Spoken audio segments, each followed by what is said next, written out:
Alors moi, je me nomme Moustapha Wassimbe Sagna. Je suis enseignant-chercheur de l'Université Cheikh Anta Diop, département de biologie végétale. Et je suis également membre de l'équipe Polaris qui travaille ici dans le cadre du projet RGO. Et on vous voit souvent intervenir dans le cadre du projet RGO.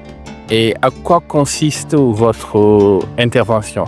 Dans le cadre du projet RGO, j'avais intervenu à 2 niveaux.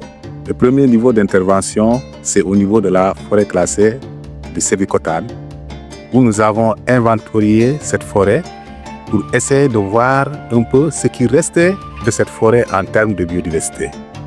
Et là, nous avons vu que cette forêt regorge une biodiversité qui est relativement pauvre, de 37 espèces. Et dans les enquêtes, les résultats des enquêtes que nous avons eues auprès des populations, nous expliquaient que dans cette zone, la biodiversité était énorme. Et là, présentement, cette biodiversité s'est affûtée à quelques espèces, une trentaine d'espèces. C'est quand même faible par rapport à la moyenne que nous retrouvons dans certaines zones du Sénégal. On vous a entendu parler de solutions pour lutter contre les particules de plomb qui ont été détectées grâce aux capteurs implantés par le projet RGO. À quoi consiste votre solution? C'est mon deuxième niveau d'intervention et qui correspond un peu à la recherche de solutions pour la phytoremédiation des sols.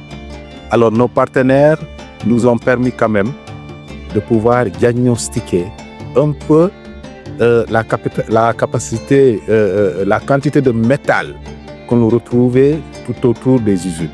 Et quand on a fait la mission avec eux, nous avons constaté qu'aux alentours de certains usines, les métaux lourds étaient à des concentrations élevées.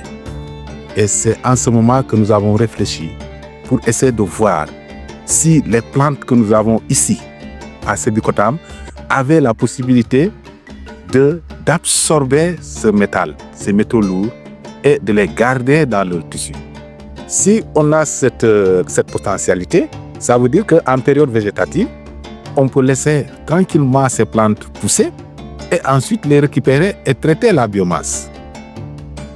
Et si on a la possibilité encore de créer un autre cycle végétatif indépendamment des saisons que nous avons ici, la saison 6 et la saison des pluies, ça peut accélérer le processus de phytoremédiation.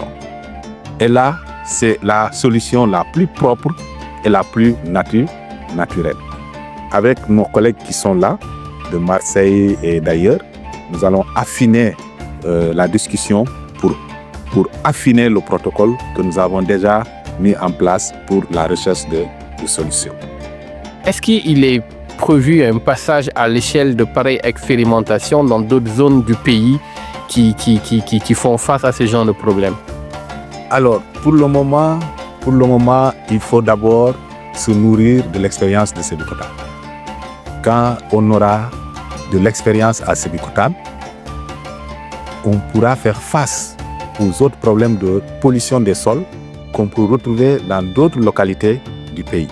Et c'est la raison pour laquelle il faut féliciter et encourager l'initiative qui est née ici à Sébikotane et qui peut être multipliée dans d'autres localités du Sénégal.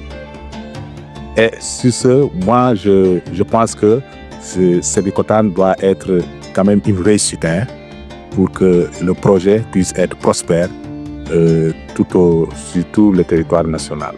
Je vous remercie. Merci beaucoup, Alexandre. Merci beaucoup.